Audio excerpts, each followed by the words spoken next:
지금부터 사랑과 기도로 만들어가는 생명 있는 방송 CHB 크리스찬 헤럴드 방송을 시작합니다.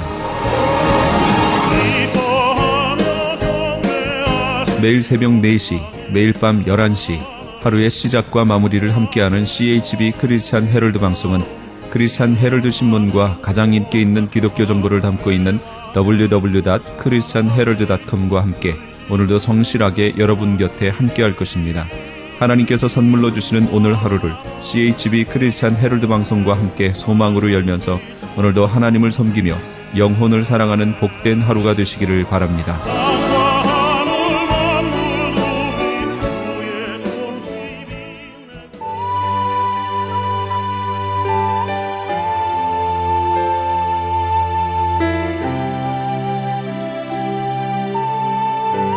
이 새벽을 주님과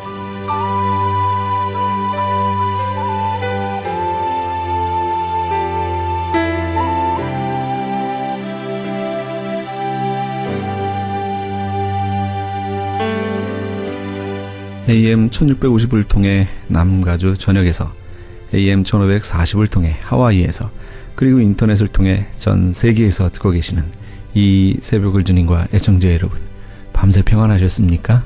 이 새벽을 주님과의 정영철 인사드립니다.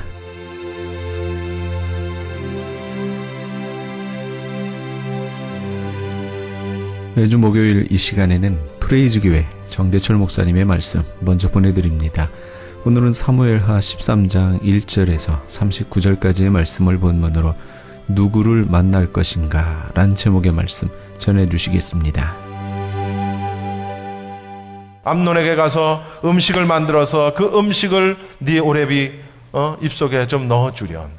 또 착한 다말은 예 아버님 하고 가서 했겠죠. 그리고 그 암논이 보는 앞에서 음식을 만듭니다. 그리고 그 음식을 떠서 이제 암논의 입에 넣어주려고 하는 순간 암논은 말합니다. 주위에 있는 많은 신하들을 다 내보낸 다음에 그 자기에게 음식을 떠 먹여주려는 그 다말을 그 자리에서 강제로 성폭행을 하게 된다라는 사실이죠. 이것이 다윗 왕가의 피비린내 나는 전주곡이었다라는 사실입니다. 여러분 잘 들어보십시오. 우리는 우리 마음에 선하게 살고 싶은 마음이 분명히 있습니다. 그렇죠? 착하게 살고 싶은 마음이 분명히 있습니다. 믿음대로 살고 싶은 마음이 우리 안에 분명히 있습니다. 그렇지 않습니까? 분명히 있습니다. 그러나 우리 마음에 또 다른 마음이 존재한다는 사실이에요. 여러분 사도 바울은 이 마음에 대해서 뭐라고 표현했는가 하니 로마서에서 죄의 본성, 죄성이라고 표현을 했습니다. 내가 원하는 것을, 내가 원하는 좋은 것을 하지 못하게 하고 오히려 내가 원하지 않는 악을 행하게 만드는 것이 내 마음에 있다. 그것이 뭐냐? 죄성, 죄의 본성이라는 거예요. 그래서 로마서 7장 24절에 보면 이렇게 바울은 고백합니다. 시작. 오호라 나는 곤고한 사람이로다. 이 사망의 몸에서 누가 나를 건져내랴. 오호라. 사도 바울도, 세상의 천하의 사도 바울도 이 두 마음 때문에, 이 속에서 싸우는 두 마음 때문에 나는 곤고한 사람이로다. 누가 이 사망의 법에서 나를 건져내랴 고민했다라는 사실입니다. 여러분 오늘 이 암논이 가지고 있는 죄의 본성, 이 죄성, 이 죄의 본성을 실천에 옮기도록 해준 사람이 누굽니까? 요나답. 요나답이 누구예요? 그의 사촌 형제이자 친구. 다윗은 자신이 있어야 할 곳에 있지 않고 어슬렁어슬렁 거리다가 밧세바라는 남의 부인 유부녀를 겁탈하게 됐지만 암논은 만나지 말았어야 할 친구로 둠으로써 자신의 여동생을 겁탈하게 되는 그런 성폭행을 하게 되는 그런 범죄를 저지르게 되었다는 거죠. 있어야 할 곳에 있고 만날 만한 사람을 만나는 것이 이처럼 중요하다는 사실입니다. 여러분 스스로에게 한번 질문을 해보십시오. 나는 지금 어디에 있는가? 나는 지금 어디에 서 있는가? 그리고 내가 만나는 사람들은 누구인가? 내가 만나는 사람들은 어떤 사람들인가? 생각해 보시기 바랍니다. 영적으로, 신앙적으로 나에게 도움을 주는 자들인가? 아니면 내가 근본부터 가지고 있는 나의 죄성, 나의 죄의 본성을 깨우는 자들인가? 이것을 여러분이 한번 내 스스로를 살펴봐야 한다는 거죠. 물론 여러분, 내가 다른 사람에게 좋은 영향력을 미쳐야 하기도 합니다. 그러나 그에 앞서서 나는 늘 곤고한 사람이고 나는 늘 조그마한 유혹에도 넘어가는 사람이라면 내가 만나는 사람을 내가 가려서 만날 필요가 있다라는 사실입니다. 어느 중학교 이야기입니다. 어느 중학교에서 한 여학생이 백혈병이라는 아주 중병의 불치병에 걸려서 이제 치료를 받고 있습니다. 백혈병도 일종의 암입니다. 그렇죠? 항암 치료를 받게 됩니다. 항암 치료를 받으면 우리가 다 아는 바대로 머리카락이 다 빠져버리고 구토하고 하는 그런 증상을 보이게 되죠. 이 여학생은 항암 치료를 받는 과정에서 머리카락이 다 빠져버리고 말았어요. 그 여학생은 가발을 쓰고 학교를 다닙니다. 그런데 물론 모두는 아니었지만 그 반 친구들은 그 항암 치료로 머리가 빠져 가발을 쓰고 있는 그 자기 친구의 가발을 벗기며 놀려댑니다. 가발을 쓰면 또 벗기고 가발을 쓰면 또 벗기고 그 여학생은 급기야 학교 가기를 거부했고 늘 내가 왜 빨리 죽지 않나 그런 생각만 하게 됐고 자살할 생각만 하면서 더더욱 병은 깊어가게 됩니다. 똑같은 경우가 하나 또 있습니다. 이건 남학생의 경우입니다. 이 친구는 뇌종양에 걸렸습니다. 똑같이 항암 치료를 받고 방사선 치료와 화학요법 이 모든 것들을 받으면서 머리카락은 모두 다 빠지고 맙니다. 그런데 그 친구 중에 한 친구가 있습니다. 이 친구는 머리카락이 빠져가며 죽어가는 자신의 친구를 위해서 어떻게 하면 내가 이 아픔을 조금이라도 나눌까 해서 생각해낸 것이 자기의 머리를 다 빡빡 밀어버렸어요. 항암 치료 때문에 머리가 다 빠져버린 그 친구처럼 똑같이 자기의 머리를 다 빡빡 밀어버렸다는 거죠. 그리고 하나, 둘, 셋. 자기 반 학생들 하나, 둘, 셋 모두가 다 머리를 깎기 시작을 했어요. 그리고 이윽고 그 반에 있는 모든 친구들이 전부 머리를 삭발을 해버렸습니다. 여러분, 뇌종양에 걸린 이 남학생은 의사도 깜짝 놀랄 만큼 빠르게 병을 회복해 나가기 시작했습니다. 누가 좋은 친구입니까? 누가 좋은 친구예요? 네 종류의 친구가 있습니다. 첫 번째, 꽃과 같은 친구가 있습니다. 무슨 얘기냐면 꽃이 피어 있을 때는 참 예쁘죠. 아름답습니다. 찬사를 보냅니다. 그러나 꽃이 지고 나면 언제 그러냐는 듯 돌아보느니 없이 자기 좋을 때만 찾아오는 친구. 그런 친구가 있어요. 두 번째, 저울과 같은 친구가 있습니다. 저울은 무게가 무거운 쪽으로 기울게 있습니다. 이쪽 혹은 저쪽. 무슨 얘기냐면 이런 친구는 나에게 어떤 이득이 없나, 특히 경제적인 물질적인 이득이 있나 없나를 따져봅니다. 그래서 무게추가 내려가는 쪽, 경제적인 이득이 있는 쪽으로 항상 이쪽으로 갔다가 또는 저쪽으로 갔다가, 이걸 우리가 우리말 표현으로 이렇게 말합니다. 간에 붙었다, 쓸개에 붙었다. 자기에게 경제적인 이득이 있는 곳에만 가서 붙는 친구. 산과 같은 친구가 있습니다. 산이라는 건 여러분 잘 아시다시피 온갖 새들과 짐승들이 사는 그들의 안식처입니다. 그렇죠? 멀리 보거나 가까이 가거나 늘 그 자리에서 사는 새를 반겨주고 짐승들의 안식처가 되어줍니다. 그처럼 생각만 해도 편안하고 마음이 든든한 친구, 바로 산과 같은 친구다. 이렇게 얘기합니다. 마지막으로 땅과 같은 친구라는 게 있어요. 땅은 묻 생명의 어떤 싹을 틔워주는 그런 곳이죠. 또 곡식을 길러주기도 합니다. 누구에게도 조건 없이 기쁜 마음으로 은혜를 베푸는 것, 그것이 바로 땅이라는 거죠. 악한 자에게도 선한 자에게도 한결같은 마음으로 대해주는 것이 땅입니다. 즉 이런 친구, 땅과 같은 친구가 있다라는 거죠. 꽃과 같은 친구, 저울과 같은 친구, 산과 같은 친구, 땅과 같은 친구. 여러분은 어떤 친구를 가지고 계십니까? 또 여러분 스스로가 어떤 친구가 지금 되어주고 있습니까? 어떻게 보면 세상적인 기준에서 친구를 말하는 것이기는 합니다. 여러분 잠언 18장 24절에 보면 이런 말씀이 있습니다. 같이 읽어봅시다. 시작. 많은 친구를 얻는 자는 해를 당하게 되거니와 어떤 친구는 형제보다 친밀하니라.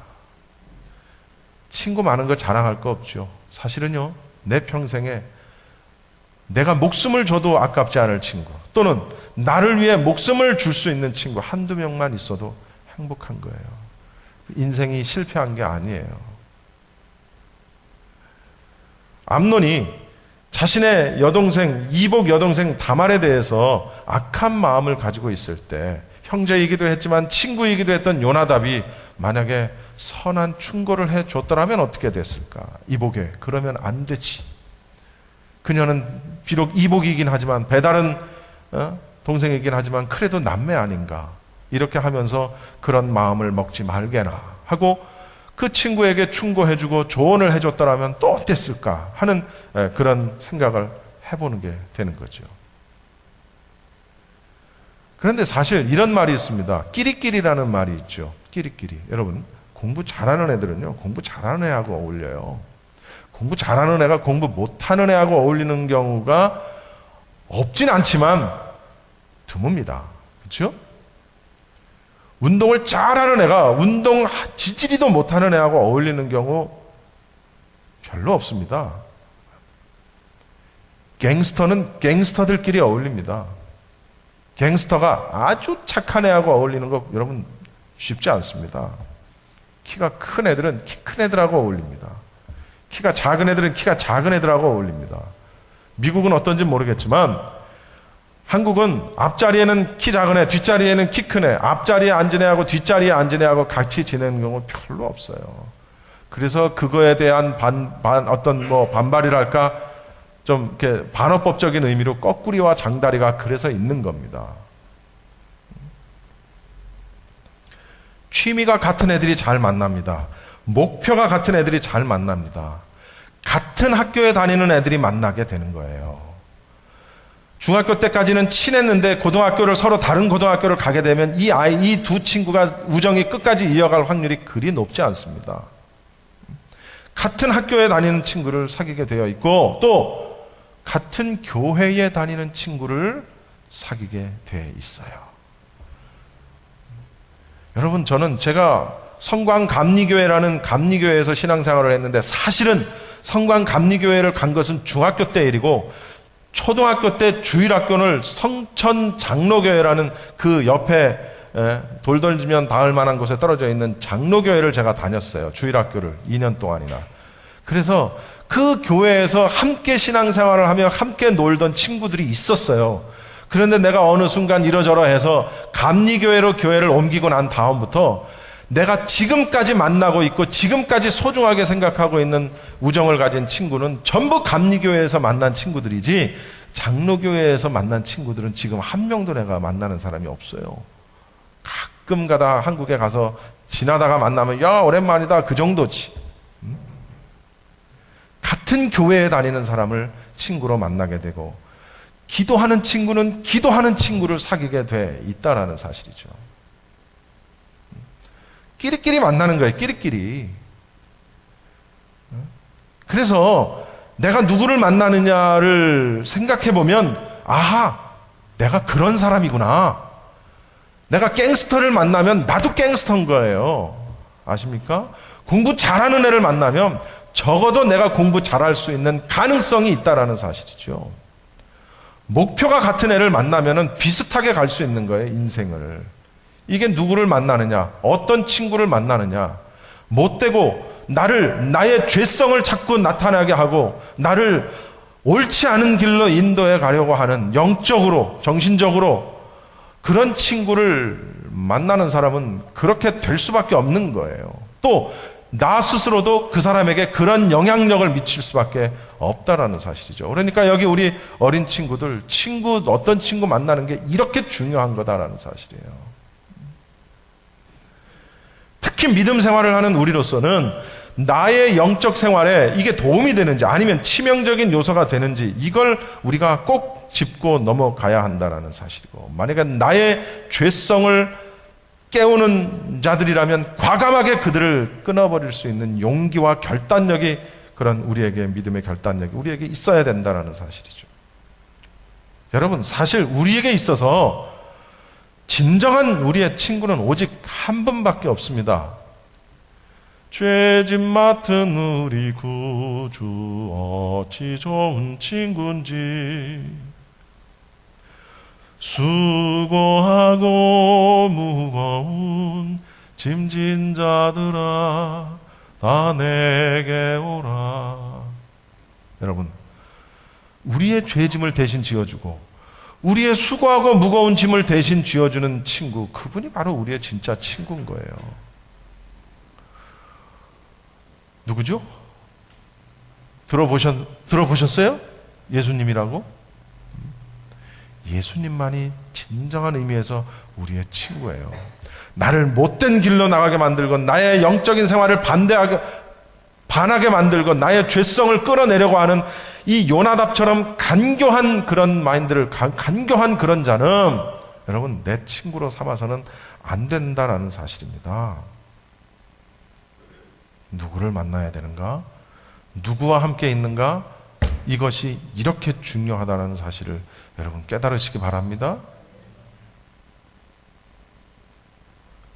다윗의 또 다른 실수는요, 아까 초반에 내가 잠깐 언급한 대로 엄청난 죄를 지은 암논에 대해서 분노는 했지만 그 죄를 다스리지는 않았어요. 이걸 우리말로 이렇게 말하죠.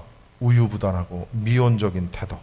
이것이 결국은 압살롬의 불만을 야기시켰고, 그리고 그 압살롬으로 하여금 결국 형제간의 살인이라는 엄청난 참화를 낳고 말았다는 거죠. 어쩌면 다윗이 암논을 정말 강력하게 죽이는 것 빼고 그 할 수 있는 한 모든 그런 걸 동원해서 그 아들 암논을 징계했다면 어쩌면 압살롬이 암논을 죽이지 않았을지도 몰라요. 그렇지 않습니까? 아버지가 그렇게 하지 않으니까 압살롬이 내가 보복하리라 라고, 오늘 그 본문은 다루지는 않았습니다만 결국은 압살롬이 암논을 죽이고 도망자의 생활을 하게 되고, 그것이 또다시 다윗에게 칼이 돼서 돌아오는 그런 일이 이제 이후로 벌어지는 겁니다. 요 근래 아시는 분들은 아시겠지만 삼성과 형제들의 싸움이 화제가 됐습니다. 삼성의 창업주, 여러분 잘 아시는, 이미 세상을 떠난 고 이병철 회장이 남겼던 차명 재산을 놓고 장남인 이맹희 전 회장과 그리고 삼남인 이건희 회장 간에 소송전이 벌어진 겁니다. 형이 동생을 향해 소송을 제기한 겁니다. 그 차명 재산의 액수가 얼마인 줄 아십니까? 9,400억. 9,400만 원이 아니라 9,400억. 1조, 거의 1조. 우리는 그게 어느 정도 금액인지 알 수도 없고 만져볼 수도 없고, 여기 앉아있는 우리가 열심히 평생 다 하나같이 일해서 벌어가지고 돈을 다 합쳐도 그 돈을 만들 수도 없고, 소송 걸만하죠? 장남인 이맹희 회장이 그 돈을 보니까 삼남인 자기 동생이 그 돈을 갖고 있으니까 소송을 벌였어요. 싸울만 하죠? 그리고 이 사건은 소위 형제의 난으로 부각이 됐고 많은 사람들에게 비난을 받았습니다. 그래서 재판이 진행되는 도중에 재판장이 이례적으로 두 형제에게 화해하라, 보기 안 좋다, 할 수 있으면 여기서 멈추고 화해하라 몇 번을 얘기를 했습니다. 안 하죠? 재판은 끝까지 이루어졌습니다. 물론 막판에 먼저 소송을 걸었던 이맹희 전 회장이 마음이 바뀌어서 동생 이건희 회장에게 화해를 청했습니다. 그런데 이건희 회장은 그걸 받아들이지 않았어요. 이유는 자기 형 이맹희 회장이 화해 요청을 했는데 진정성이 느껴지지 않는다라는 이유에서 그 화해를 받아들이지 않았고, 그리고 며칠 전에 그 소송의 재판 결과가 나왔습니다. 누가 이겼을까요? 이건희 회장이 이겼습니다. 삼남인 이건희 회장이 이겼어요. 저는 물어보고 싶어. 할 수만 있다면, 회장님 소송에서 이기셨으니 기쁘세요? 9,400억을 뺏기지 않게 됐으니 기쁘십니까? 9,400억 뿐만이 아니라 그 소송 비용, 재판 비용 이런 것까지 다 이명희 회장이 물어내야 돼요. 만약에 이 광경을 아버지인 고 이병철 회장이 봤다면 어땠을까? 볼 수도 없겠지만 봤다면 어땠을까? 저는 일단은 그 두 형제가 비난받을 일이긴 하지만 그 전에 아버지가 잘못했다, 저는 이렇게 보는 거예요. 아버지. 자식들의 그러한 문제는 일단은 부모의 잘못으로부터 시작된다는 걸 우리가 알아야 된다는 거죠. 들려오는 바에 의하면 아버지 이병철 회장은 장남인 이명희 회장보다는 삼남인 이건희 회장을 더 편애했다는 사실입니다. 왜? 더 능력이 있다라는 그 이유 하나만으로. 이명희 회장 입장에서는 열 받아요, 안 받아요? 그래서 그때부터 이미 이 두 형제의 간 사이에는 우애라는 건 눈을 씻고 찾아볼래야 찾아볼 수 없는 사이가 이미 돼버리고 말았던 겁니다. 그것이 불씨가 된 거예요. 여러분, 그것이 불씨가 된 거예요. 부모의 차별, 설령 진짜로 이건희 회장이 더 능력이 있다 손 치더라도, 물론 사업가적인 안목으로 봤을 때 분명히 이건희 회장이 더 능력이 있다 본 거 정확하게 본 거예요. 오늘날 삼성전자, 삼성그룹이요, 소니를 뛰어넘은 지 이미 오래됐고요. 일본의 전자회사, 대표적인 전자회사 4개를 다 합쳐도 삼성의 전체 매출의 절반밖에 안 됩니다. 여러분, 소니가 무너질 줄 누가 알았습니까? 파나소닉. 제가 어려서 기억이 납니다. 소니 무슨 뭐라 그러지? 트랜지스터하고 무슨 와와 같은 거, 뭐 이런 거 갖고 있는 애들 보면 얼마나 부러운지. 파나소닉 그런 거, 얇은 거 그런 거 이렇게 부러운지. 그런데요, 그 소니와 파나소닉 뭐 이런 일본의 사뇨 무슨 이런 전자회사가 전부 삼성전자한테 무릎을 꿇고 무릎을 꿇었어요. 그런 삼성전자를 만든 사람이 누구예요? 이건희 회장이에요. 그러니 그분이 정말 탁월한 리더십이 있는 분이고 능력이 있는 분이에요. 그러니까 고 이병철 회장이 제대로 본 거예요. 제대로. 그렇지만 그래도 설령 그렇다 할지라도 잘 우애할 수 있도록 이렇게 했으면 어땠을까? 그러니까 돈 많고 부자고 이런 사람들이 그런 거 잘 못해요. 모든 논리를 다 이 경제 논리로 분석을 하고, 누가 잘하냐 못하냐, 이렇게 해야 이득이 있냐 저렇게 해야 이득이 있냐, 이런 쪽으로만 다 머리가 돌아가지 않은 거예요.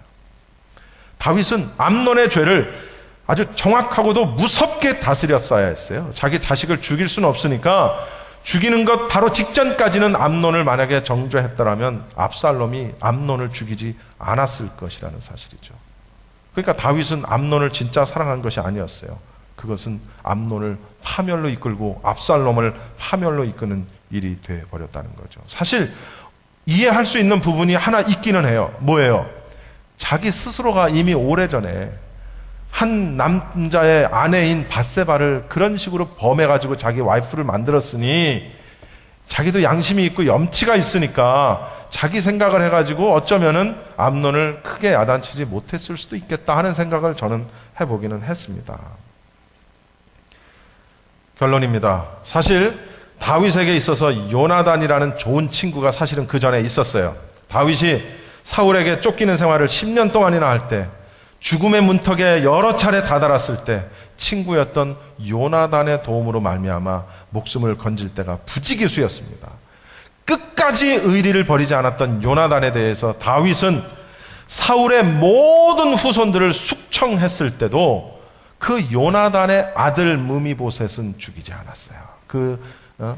도망가다가 유모 품에서 떨어져서 두 다리를 절게 된 그 무비보셋만큼은 다윗이 죽이지 않았어요. 왜? 요나단의 아들이었기 때문에. 심지어 죽이지 않은 것뿐만 아니라 땅을 주기도 했고, 같은 상에서 먹는 은혜를 베풀었고 죽을 때까지 무비보셋만큼은 다윗이 끝까지 지켜줬어요. 누구 때문에? 자기의 절친 요나단 때문에 그랬다라는 사실입니다.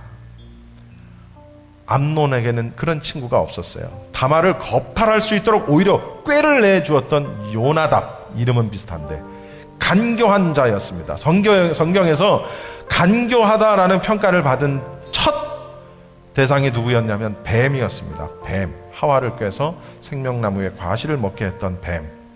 그리고 형 에서의 축복을 가로채간 이 야곱에 대해서 아버지 이삭이 이렇게 말하죠. 에서에게 내 아우가 간교하게 내게 와서 네 복을 빼앗아간노라. 간교한 겁니다. 그래서 예레미야 23장에 보면 거짓을 예언하는 선지자들이 그 마음에 간교한 것을 예언하느니라. 간교한 게 이렇게 나쁜 거예요. 간교한 것이.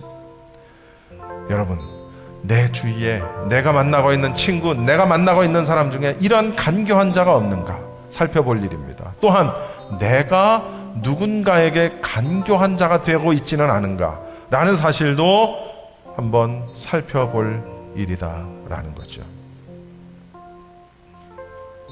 오직 주 예수 그리스도 한 분만이 나의 친구가 되십니다. 아멘. 세상에 그런 친구가 혹 없습니까? 진정한 친구가 없어요? 실망하지 마십시오. 세상에 아무리 좋은 친구가 많이 있다 하더라도 진짜 친구 되시는 예수 그리스도가 나에게 없으면 아무 의미 없어요. 어쩔 수 없이 우리가 이 세상을 살아나가는 데 있어서 필요한 것이 친구고 만나게 되는 것이 사람이기에 좋은 친구를 만나고 내가 좋은 친구가 되어주는 것이 필요하지만 그러나 영적으로 볼 때 우리에게 있어 진정한 친구는 오직 한 분, 예수 그리스도. 우리의 죄의 짐을 지어주시는, 죄의 본성을 깨워주는 친구가 아닌 죄의 짐을, 수고하고 무거운 나의 짐을 들어주시는 분, 그분, 그 한 분, 예수 그리스도, 그분만이 우리의 진정한 친구가 된다는 사실을 믿으시기 바랍니다.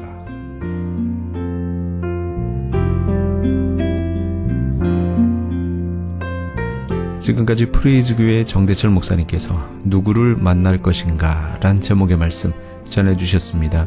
프레이즈교회는 한인타운 인근 피커와 캔모어가 만나는 곳에 위치하고 있습니다.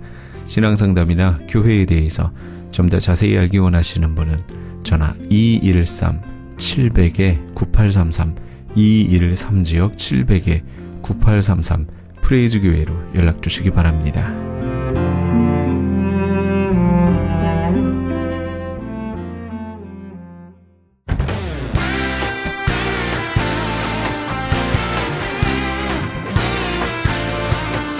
크리스천 헤럴드에서는 한민족 이민 110주년을 기념하여 2014 미주 한인 교계 연감을 편찬합니다. 이번 2014 미주 한인 교계 연감은 100년 총소에 이은 한인교회 역사 총정리가 될 것이며 총 1000쪽에 달하는 전 미주 교계의 연감을 한국, 미주, 전 세계에 배포하게 됩니다. 특히 교회, 기독교 기관 및 단체, 미국과 한국 정부기관, 명문대학 및 공공도서관에 공공역사 자료로 배포하게 됩니다. 또한 본사 웹페이지 cheraldus.com을 통해 인터넷에 게재하게 되며 매주 2, 3회 전달되는 이신문에 부착되어 배포될 예정입니다. 연감에는 이런 내용이 수록됩니다. 미주 전 지역의 지역별 및 교단별 한인교회 주소로 목회자, 신학자, 기관 대표, 평신도 지도자 등 수천 명의 이름, 이민교회 중 역사성과 선교, 성장, 연합운동, 2세 사역에 뛰어난 300대 교회 연역과 화보 및 소개, 각 지역별 추천이나 후원받은 100여 개 단체와 교회 소개, 교단, 교협, 교계단체의 연협, 한국 교계의 대표적 기관 및 교단, 교회 소개 등이 수록되어 다음 세대까지 이어져 보존될 연도별 역사 기록이 될 것입니다. 지난 2005년에 편찬 발간된 한인 이민 100년사에 이어 본사 창간 36주년과 한인 이민 110주년 기념사업으로 편찬 진행 중인 2014 미주 한인 교계 연감은 전 미주 지역에서 한인 이민 공동체가 이끌어온 역사를 짚어보며 하나님의 섭리와 축복에 감사하며 이민교회의 미래를 소망하는 역사의 기록이 될 것입니다. 이번 2014 미주 한인교계 연간 편찬에 함께하기를 소망하시는 교회나 단체는 크리스찬 헤럴드 213-353-0777 213지역 353-0777번으로 문의해 주시기 바랍니다. 지금 여러분께서는 AM 1650과 인터넷을 통해 미 전역과 전 세계에서 하와이에서는 AM 1540으로 방송되는 크리스찬 헤럴드의 이 새벽을 주님과 일부 함께하고 계십니다. 방송 시간과 설교 편성표는 크리스찬 헤럴드 홈페이지 chaheraldus.com에서 확인하실 수 있습니다. 계속해서 헌츠빌 침례교회 지준호 목사님의 말씀 보내드립니다. 오늘은 마태복음 16장 13절에서 20절까지의 말씀을 본문으로 천국 열쇠를 사용하라 라는 제목의 말씀 전해주시겠습니다. 그런데 우리가 살아가다가 보면 나도 모르는 사이에 내 의지하고 아무 관계없이 자꾸만 매듭이 생기더라는 거예요. 인간관계에서 낚싯줄이 막 엉키듯이 엉키는 일들이 계속 생겨나더라는 거예요. 그런데 이 엉키는 일들이요, 아주 모르는 사람들하고 엉켰으면 좋겠는데 가장 가까운 사람들하고 또 엉키더라는 거예요. 매일 만나는 사람들하고 엉키고 뗄래야 뗄 수 없는 관계에서 더 많이 엉키고, 그러면서 우리들이 이 엉킨 관계 속에서 살려고 하다가 보면 사랑도 또 사랑하고 사랑받는 기쁨을 다 잃어버리게 되더라고요. 사랑하는 사람들과 열심히 함께 일을 해야 큰 일도 할 수 있는데 이렇게 큰 일을 할 수 없는 그런 모습이 될 때가 많이 있더라고요. 우리들 속에서. 때로는 사랑하는 사람인데 그 엉킨 관계 때문에 잘 안 돼. 사랑하는 사람이 잘 안 되는 것을 보면 또 마음이 아프잖아요. 저희 아내가 이제 한 달 동안 캘리포니아를 갔다 왔잖아요. 거기서 이제 손녀를 봐주면서 정말 사랑하는 딸을 위해서 열심히 희생도 하고 노력도 하고 그랬습니다. 캘리포니아 가가지고. 그런데 거기에서 매듭이 생기더라는 거예요. 이게 재미난 얘기인데, 손녀가 배꼽이 떨어진 다음에 목욕을 시키는데 아내가 보니까 이건 문제가 있는 거예요. 사위가 손녀딸의 머리에 물을 끼얹으면서 목욕을 시키는 거예요. 우리 아내가 딱 보니까 이게 손녀딸이 막 심하게 울고 물을 그냥 갑자기 어린아이, 이제 금방 태어난 아이에게 머리에 물을 얹으니까 막 그냥 기절하는 것처럼 울고 그러니까, 그러는데 그 사위하고 딸은 보니까 킥킥거리면서 웃으면서 막 이렇게 목욕을 시키는 거란 말이에요. 그러니까 우리 아내가 깜짝 놀라가지고서 노노노노노 그래가지고서 이것을 뺏어가지고 자기가 목욕을 다 시켰다 그래요. 그런데 이렇게 했으면 사위가 딸도 고마워해야 될 거 아니에요. 근데 사위가 삐친 거예요. 삐친 거예요. 여기에서 우리 아내가 모르는 것이 있었어요. 어린아이의 첫 목욕은 미국에서 또 요즘에 아빠가 시킨다네요. 아빠가. 그런데 사위가 이제 자기가 사랑하는 딸이 태어나가지고 첫 목욕을 자기가 시켜야 되는데 그걸 누가 뺏었어요? 장모가 뺏어버린 거예요. 장모가.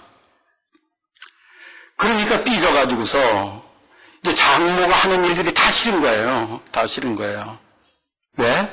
서로서의 입장을 몰랐어요. 서로의 문화를 모르는 거예요.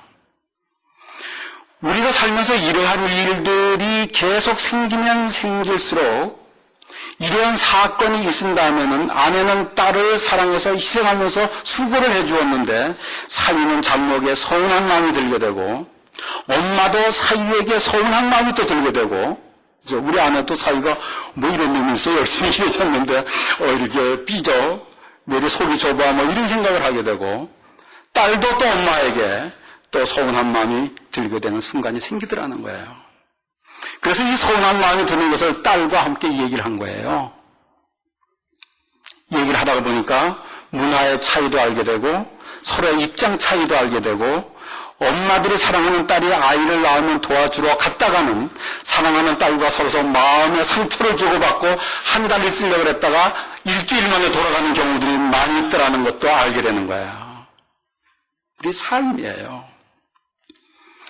이렇게 우리들의 삶 가운데서 일이 술술술 풀리면서 하나님이 주신 행복과 아름다운 열을 맺지 못하게 하는 매듭들이 우리들의 삶 속에서 매일매일 생겨났더라는 거예요. 이러한 매듭들이 아빠와 아들 사이에서도 생겨나고 부부 사이에서도 생겨나고 친구 사이에서도 생겨나고 목사와 성도 간에도 생겨나고 성도와 성도 간에도 계속 생겨나더라는 거예요.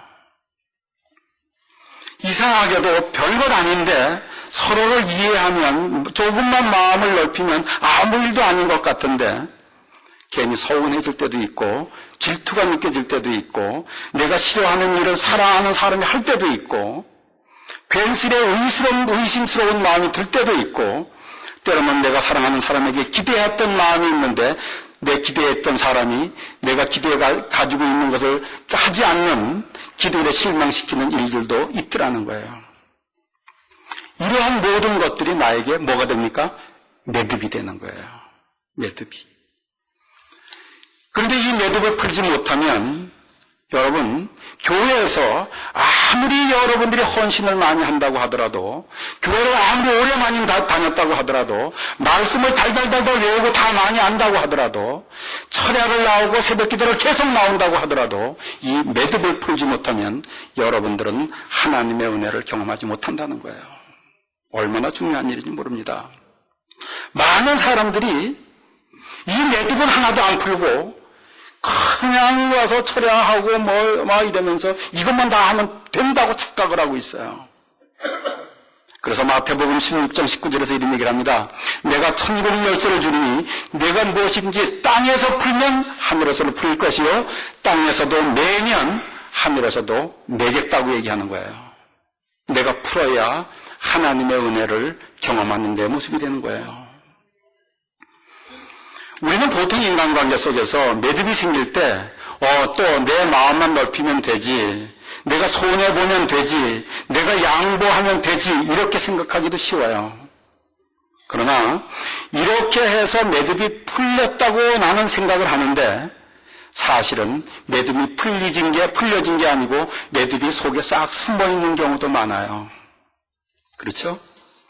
이 매듭이 숨어 있는 경우에 이것을 계속 가지고 있으면 가지고 있을수록 이게 더 점점 단단해져서 그것 때문에 하나님께서 주신 은혜를 경험하지 못하는 경우가 얼마나 우리들 삶 속에서 많은지 몰라요.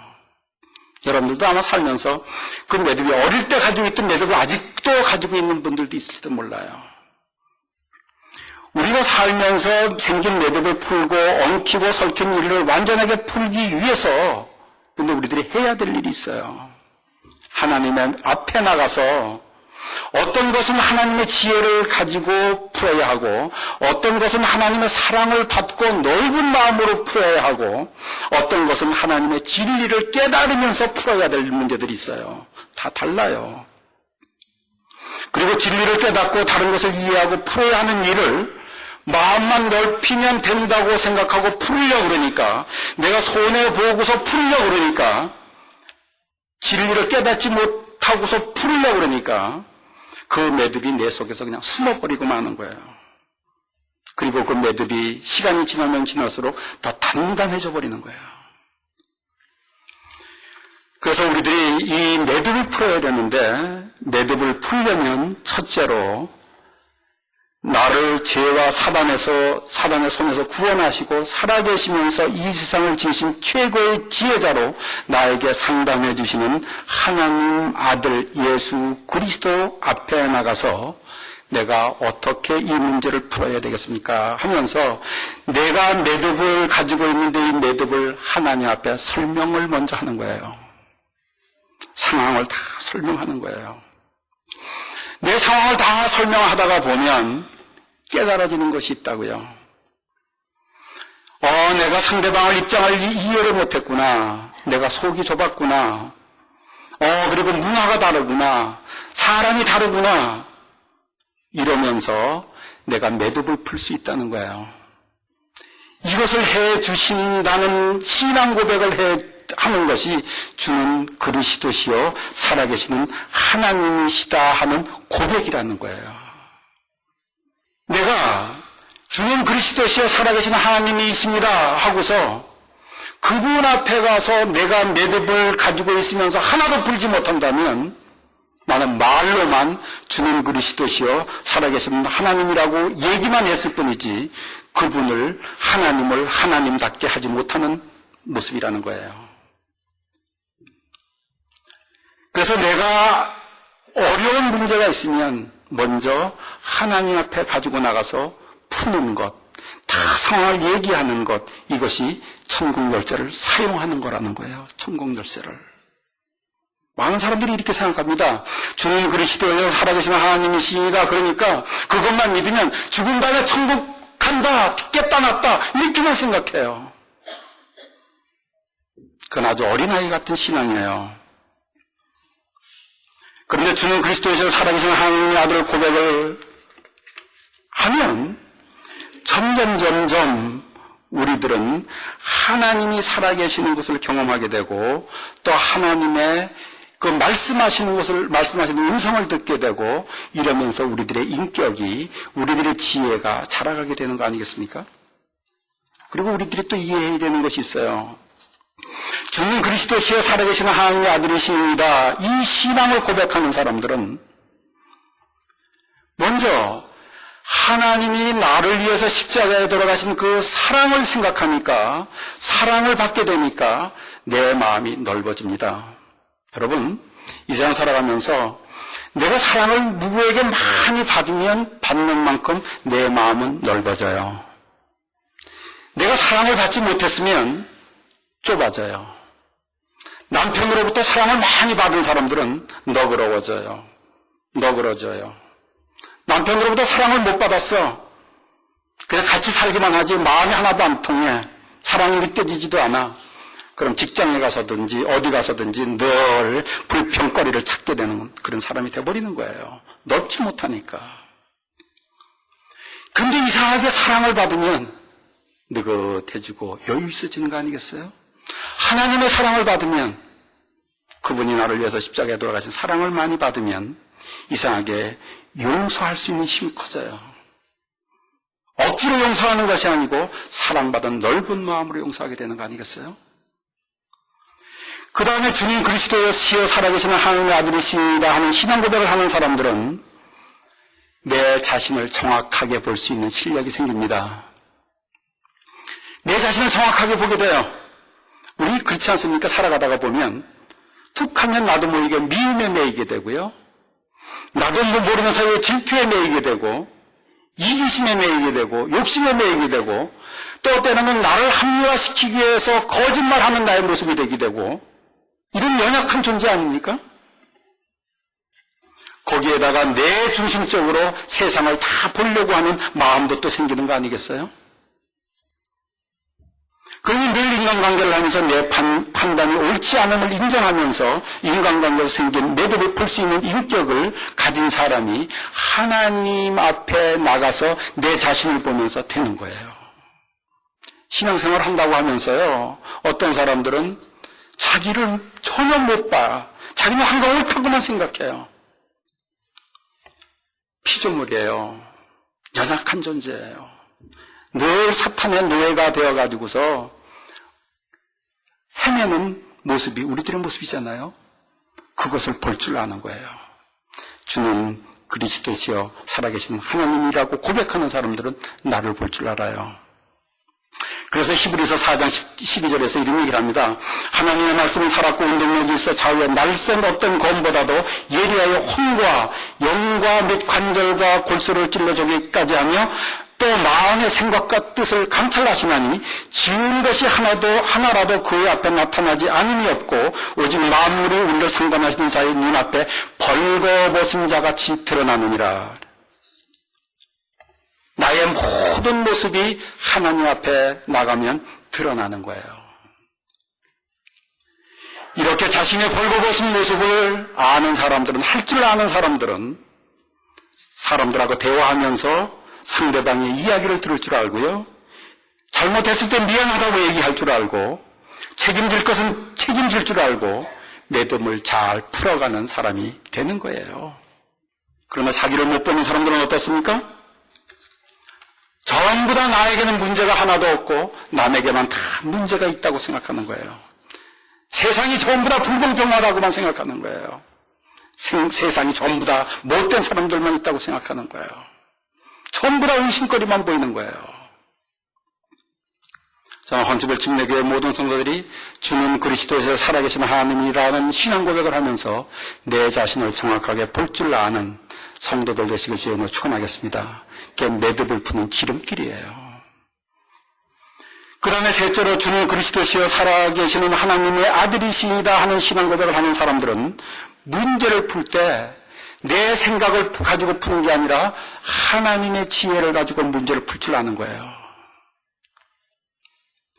우리 생각하고 하나님의 생각은 달라요. 그런데 그분 앞에 가서 기도하다가 보면 그분의 지혜가 생각나는 거 아니겠어요? 이 지혜를 잘 사용한 사람이 성경에 인물 한 사람 있잖아요. 솔로몬이잖아요. 솔로몬에게 두 여인이 한 아이를 데리고 와가지고 얘기를 합니다. 둘 다 이게 자기 아이라고. 솔로몬이 지혜를 사용한다고요. 하나님의 지혜. 이 세상에 있는 이치, 법칙을 가지고 사용하는 거예요. 사랑하는 엄마는 자기가 손해를 보더라도 사랑하는 자녀를 살린다는 진리의 법칙을 알고 그걸 사용하잖아요. 그래서 솔로몬이 얘기를 합니다. 이 아이를 칼로 반을 갈라서 나누어 주라고. 그러니 한 어머니는 그렇게 하세요. 그러면 참 공평하게 되는 겁니다. 맞아요, 잘해요. 그런데 한 어머니는 깜짝 놀라서 그러지 마세요. 이 아이를 저 여인에게 주라고 얘기합니다. 참 어머니와 가짜 어머니를 구분하는 지혜로운 솔로몬이에요. 우리들이 이 세상 살아가면서 이 하나님의 주시는 지혜를 가지고 세상을 분별할 수 있는 실력 있는 성도들 되시길 주님으로 축원하겠습니다. 교회에서도 보면은요, 하나님을 정말 사랑하는 사람, 하나님의 자녀를 사랑하는 사람과 그렇지 않은 사람들과 구분이 됩니다. 여러분들 자세히 보세요. 구분됩니다. 이렇게 주는 그리스도시여 하나님의 살아계신 아들이시니다라고 고백하는 사람은 자기 자신을 볼 줄 알고 세상도 볼 줄 알고 하나님의 지혜도 볼 줄 알아서 그걸 가지고서 이 세상에서 생기는 매듭들을 풀어나가고 또 풀어나가면서 하나님이 주시는 복을 내 것으로 만드는 거예요. 이게 신앙생활이에요. 그래서 요한복음 1장에서 예수님을 빛이라고 얘기를 합니다. 예수님을 믿는 사람들은 그래서 하나님 앞에 나가서 자기 자신도 보고 세상의 참과 거짓도 보고 진실도 보고 하나님의 지혜도 보고 그러면서 나를 복되게 만들어 나가고 또 때로는 내가 모르는 것을 알게 되니까 겸손하게 되고 들을 줄 아는 사람이 되고 배울 줄 아는 사람이 되고 잘못을 인정하는 사람이 되고 또 하나님의 진리를 사용하면서 지혜로운 사람이 되는 거예요. 신앙생활을 30년, 40년, 50년, 100년을 했다고 하더라도 이것을 할 줄 모르면 그 사람은 처음이나 나중이나 똑같아 버리고 말잖아요. 이러한 천국 열쇠를 사용할 줄 아는 사람들은 문제를 풀어나가면서 점점점 자기의 인격을 성숙해 나가고 지혜를 성숙해 나가고 그러면서 하나님의 살아계심, 하나님의 진리의 말씀이 얼마나 위대한 것을 깨닫게 또 되는 거잖아요. 그러면서 점점 내가 신앙이 성숙되는 모습이 되는 거 아니겠습니까? 이러한 천국 열쇠를 사용하는 제자들이 되게 하려고 예수님께서 지금 이제 예수님 제자들을 불렀어요. 그리고 질문을 합니다. 사람들이 나를 누구라고 하더냐? 여기서도 예수님의 지혜가 보여요. 바로 제자들에게 너희들 나를 누구라고 하더냐? 너희들 나를 누구라고 생각하느냐? 그러면 제자들이 계산을 할 걸 알아요. 질문을 하는 의도가 뭘까? 예수님이 다 계산을 빨리 할 거라고요. 혹시 천국이 오면 그 대답하는 데 따라서 영의 정도 될 수 있고 자의 정도 될 수도 있고 내가 내침을 당할 수도 있고 또 이럴 거 아닌가. 복잡하게 생각하면서 예수님의 질문에 대답할 거 아니겠어요? 이런 대답이 바른 대답이 나오지 않을 것을 아는 예수님께서 먼저 다른 사람들이 나를 누구라고 하더냐 물어요. 그러니까 뭐 자기의 생각이 아니라 다른 사람들이 생각하고 있는 걸 말하는 게 쉽잖아요. 그죠? 그러니까 얘기를 합니다. 더러는 침례요한이라 그러고 더러는 엘리야라 그러고 더러는 에레미야나 선지자나 뭐 이런 사람들 중에 한 사람이라고 얘기를 합니다. 다른 사람들이 막 얘기한 걸 막 제자들이 얘기하잖아요. 그러니까 그 다음에 핵심을 얘기하는 거예요. 그렇다면 너희들은 나를 누구라고 생각하느냐. 핵심을 정확하게 찔리잖아요. 그러니까 베드로가 대답합니다. 주는 그리스도시요 살아계시는 하나님의 아들이시니이다. 이 정확한 대답을 들은 예수님이 기쁜 거예요. 흥분했어요. 그래서 이런 얘기 하잖아요. 바요나 시몬아 내가 복이 있도다. 이를 알게 한 이는 혈육이 아니요 하늘에 계신 내 아버지시니라. 왜? 주는 그리스도시요 살아계신 하나님의 아들이라고 신앙 고백하는 그 자체가 천국의 열쇠이기 때문에 예수님은 좋은 거예요. 제자들이. 여러분들이 주는 그리스도시요 살아계신 하나님이라고 신앙 고백을 하고서 매일매일 살아가면서 모든 것을 그분하고 상의하면서 그분에게 물어보면서 그분의 음성을 들으면서 천국의 열쇠를 사용한다면 담임 목회자로서 행복한 거예요. 근데 그것은 하나도 안 하고 여러분들의 생각을 가지고 여러분들의 뜻을 가지고 열심히 살아가려고 그러면 담임 목회자는 괴로운 거예요. 예수님은 기쁜 거예요. 그래서 제자들이 보니까 주는 그리스도시요 살아계시는 하나님이라고 정확하게 얘기하는 거예요. 여러분, 우리가 이 세상 살아가다 보면 이렇게 저렇게 매듭이 생깁니다. 자꾸만 생겨요. 끊임없이 생겨요. 그런데 그 매듭을 하나님과 교통하면서 그분에게 물으면서 그분에게 내 모습을 드러내면서 그분의 지혜를 구하면서 이 매듭을 풀어나갈 수 있는 복된 성도들 되시길 주의로 축원하겠습니다. 천국의 열쇠를 마음껏 사용하면서 여러분들의 가정을 복되게 만들고 교회를 복되게 만들고 여러분들 자신을 복되게 만들고 여러분들의 자녀들을 복되게 만드는 신앙인들, 이것이 하나님께서 기뻐하시는 신앙인들이에요. 이런 신앙생활을 하는 성도들 되시길 주님으로 축원하겠습니다.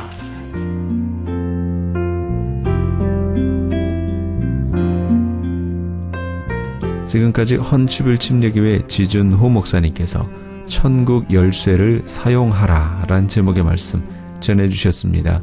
헌치빌침례교회는 알라바마 헌치빌에 위치하고 있습니다. 신앙상담이나 교회에 대해서 좀 더 자세히 알기 원하시는 분은 전화 256-880-2390 256-880-2390 헌치빌 침례교회로 연락 주시기 바랍니다.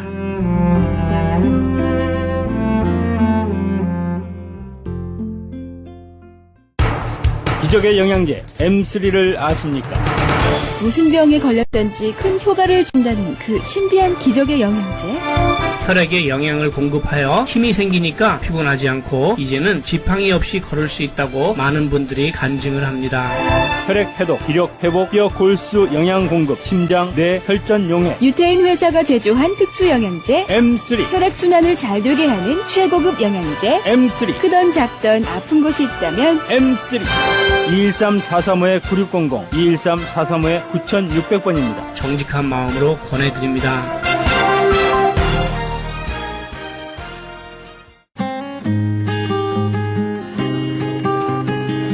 교계 게시판.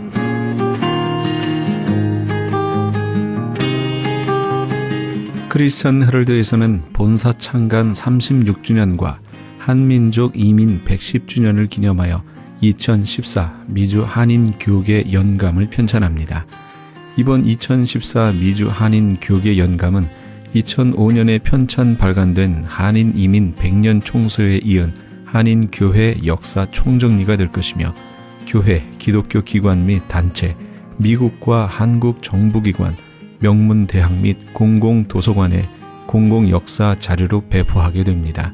2014 미주 한인 교계 연감은 전 미주 지역에서 한인 이민 공동체가 이끌어온 역사를 짚어보며 하나님의 섭리와 축복에 감사하며 이민 교회의 미래를 소망하는 역사의 기록이 될 것입니다.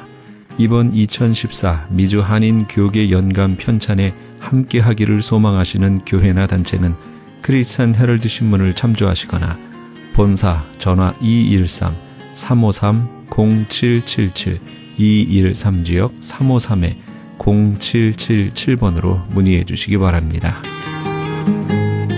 나성 세계로 교회가 주님의 인도하심 가운데 한인타운 중심인 삼가와 호바트 남동쪽 삼가병원 건물로 이전하면서 새 성전 입당 예배를 갖습니다.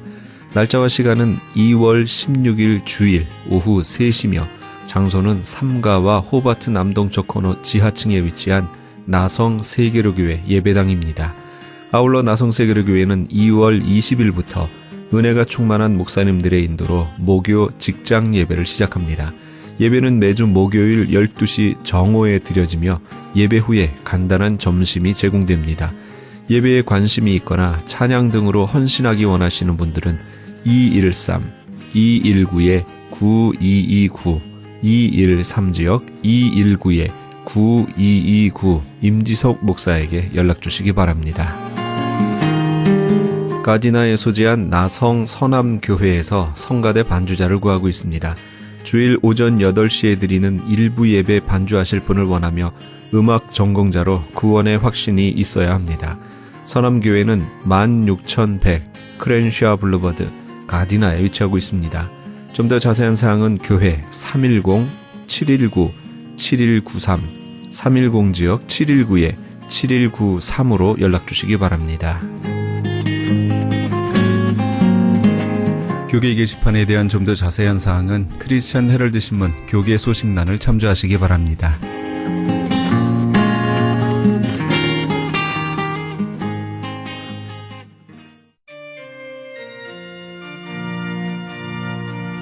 영화로신 주 예수에 함께 하시면서 이 새벽을 주님과 1부 여기서 마칩니다.